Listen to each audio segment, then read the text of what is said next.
Alright, what is up? This is Slow Plays, and I am back to give us some more Dragon Ball Xenoverse 2 DLC Pack 17 speculation videos here on the channel. Really excited to be talking about a potential new Awoken skill for our custom characters, being the Ultra Super Villain form or upgrade, whatever you want to call it. Do you want to call it a form or not?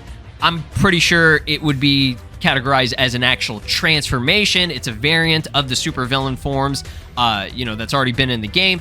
And this is what Few has been working on for the past like 5 years now. Okay, ever since was it 2018? Maybe it's like 6 years. Okay, whatever. It's been a very long time coming for Few to finally perfect or get to where his goal was. And I don't know if this is his ultimate goal, the grand scheme of things. He just likes messing around and gathering energy. Okay, so this is probably his results, right?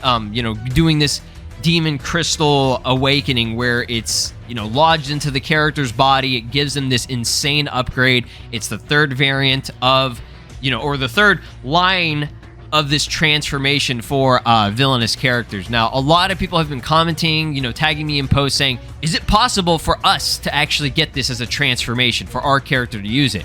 And I think it's definitely possible, okay?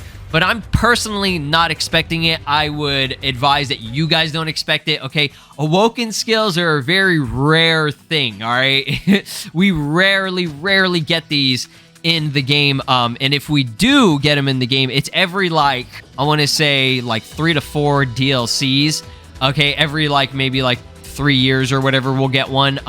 Like I said, it's a weird thing when it comes to last year specifically. Okay, we had back-to-back Awoken skills via updates. We had the Beast Awoken skill back in, I think, March of 2023. And then in October of 2023, we had our 7-year anniversary Ultra Instinct Awoken skill update, okay? Now, if we go to this little chart that I made, usually, not all the time, but usually they'll do, Awoken skills kind of themed around what's going on in that DLC pack. So, for example, like I said, not all the time, but this is just an example. For DLC 6 with the Ultra Instinct Goku, Jiren update and stuff, more Tournament of Power based stuff, we got our Super Saiyan Blue Awoken skill for the first time, okay? I think that was a pretty good Awoken skill to do just because, Blue was kind of the face of Dragon Ball Super at the time, all right? The Super Saiyan Blue was the poster child form, right? Moving on to 3 DLCs later, okay, this is a few years later, we had Super Saiyan Blue Evolved, Super Saiyan God Vegeta, as well as Ribrian, okay? So again, more Dragon Ball Super base, but because Super Saiyan Blue Evolved was added, they decided, all right, let's give the characters Super Saiyan Blue Evolved. So that was the first time we had a transformation actually in line with an actual character that we got via DLC, okay? So from that moment on, some people were thinking, hey, anytime a new, character with a new form comes, we'll get an Awoken skill that's kind of related to that, right?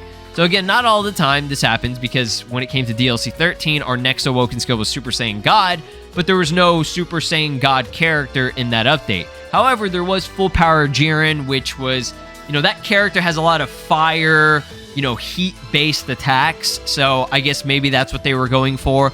It also had base form Gogeta, which was part of the Dragon Ball Super Broly movie, which really did put an emphasis on Super Saiyan God as a transformation. So I could see why it was themed there. Plus, it was the only other God Key form that we didn't have, so it worked out, okay? It felt, good in line with the theme of that DLC, right? And then, of course, DLC 16, one of the most unexpected Awoken skills. I honestly didn't think we'd get it. I always wanted it, but I was like, how would it work? Would it be for all races and everything? And this was a big one, okay? Beast, all right? Obviously, Beast Gohan being an actual DLC. Now, this was weird because they did a Beast update before the actual DLC dropped, okay? It was like a month or 2 before. So that was a little bit weird, but they did it because it was for the superhero movie hype and everything. That's what this whole DLC was about. So that made sense there. Now, of course, obviously, I'm missing out Ultra Instinct. Now, Ultra Instinct was standalone by itself, a free update that just came through for the 7-year anniversary. Now, obviously, that does make a lot of sense that they would do that, just because, if you think about it, Ultra Instinct is this, insane higher up transformation technique for characters and stuff. So they would have to have it for like a very special reason. And the 7-year anniversary, number 7 being, you know, what Dragon Ball in Japan, they love the number 7, right? It made a lot of sense for them to finally drop it via this update. I think it was better for them to do that than have to wait for an actual DLC to come out. And, you know, either way, it wasn't going to be a big deal as long as we got it. You know, this was the most anticipated Awoken skill that we were waiting for, other than obviously the biggest choice, which we should have had from the base game in the beginning. Okay, when Xenoverse 2 dropped, they should have had Super Saiyan 4. I know Super Saiyan 4 is the number 1 choice. Okay, I've done polls. I've asked people on Twitter, my community. You know, the Xenoverse 2 community wants Super Saiyan 4 more than any transformation. Okay, they want it more than Rose. They want it more than Legendary. So the fact that a villainous transformation would be added before that, I think would probably piss some people off or annoy them. You know, again, even when Ultra Instinct dropped, there were people annoyed that we didn't get Super Saiyan 4. They were like, we got Ultra Instinct before Super Saiyan 4. None of this makes sense. I mean, at this point in time, you guys know Dragon Ball Super stuff, transformations and all that. Dragon Ball Super had a lot of transformations that they added. Okay, they had God, Blue, Ultra Instinct, Blue Evolved. You know, obviously we have Ultra Ego, which we're not getting that. And then Beast, right? Ultra Super Villain form being added for this would probably annoy some people, but me personally, I would be down for it, okay? Because it's in line with the theme of these new characters. We're getting 2 characters that are having this boosted transformation, okay? And when it comes to our custom character isn't a bad guy. They're not evil, right? Whether or not you want to consider this an evil transformation, it's more of a dark form, okay? At the very end of that trailer that we recently got, we had Few talking to our custom character. He states that he's perfected the super, like, or not perfect, but he said it's ready. Okay, the ultra super villain, you know, form or whatever, it's ready.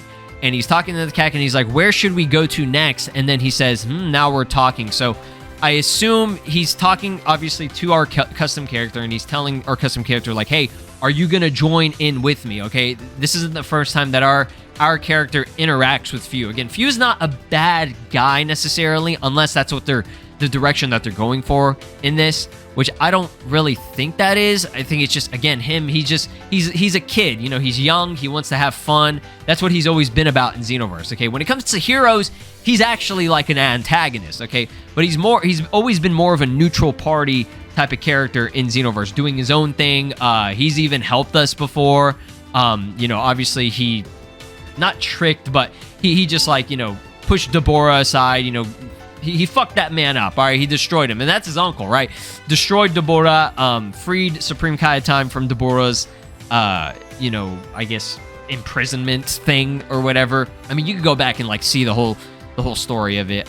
Few, I just never saw him, and I don't think anybody, you know, I think their intention is that he's not supposed to be the antagonist necessarily, okay? But he is pushing the plot for this. Now, I don't know what's going to happen if he's going to upgrade our character or whatever. I think that would be the only way that our character would get the Ultra Super Villain form, is if you did something with Few. Now, again, this is part of the DLC, okay? Most Awoken skills, if not all of them so far, have been part of free updates. So again, I don't think this story, what's going on right here, has anything to do with our character getting the Awoken skill.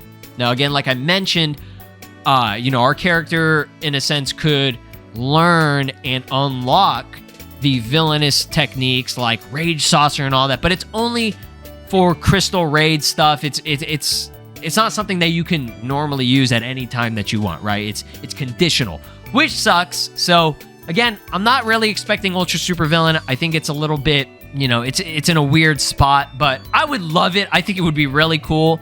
Again, just don't expect an Awoken skill. Just because we got back-to-back Awoken skills in the same year doesn't mean that's going to be a regular thing, okay? I've seen a lot of people, I don't want to say get a little bit greedy, but when you set your expectations way too high for that and it doesn't happen, you're going to be pissed. Like all the pissy people right now that are like, oh, we didn't get Ultra Ego or Dragon Ball Heroes characters. I'm like, why the fuck are you expecting that? Like, we never got stuff like that before.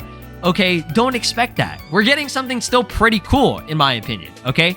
I'm not saying, oh, be happy, you know, you're not grateful. I'm not saying that. You have the right to your opinion, and if you don't like what they're doing, that's fine. Don't support it. Don't buy it. That's what I've always been about. If you don't like something, just don't go near it, right? If you see a piece of shit on the ground, it's a piece of dog shit, right? Don't go up to it and start touching it, right? I mean, that's opinionated, right? Like, I don't think this is dog shit at all. I'm excited for this. You guys have seen.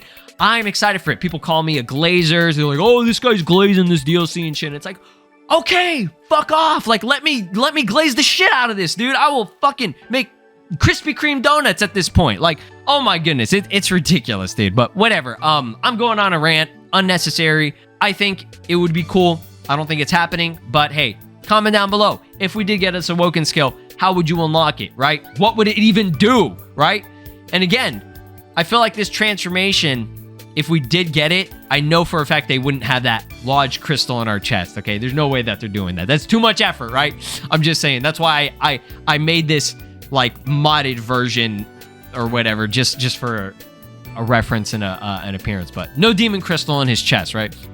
All right, thanks for watching, guys. I appreciate y'all. Much love. Thank you for support and watching the content. I got a lot more videos. Comment down below what other speculation videos you want to see, because, hey, we got a lot of cool new info right now. Peace out.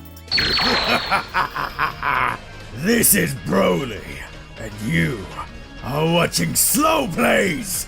Make sure to subscribe, or else I'll destroy your entire planet.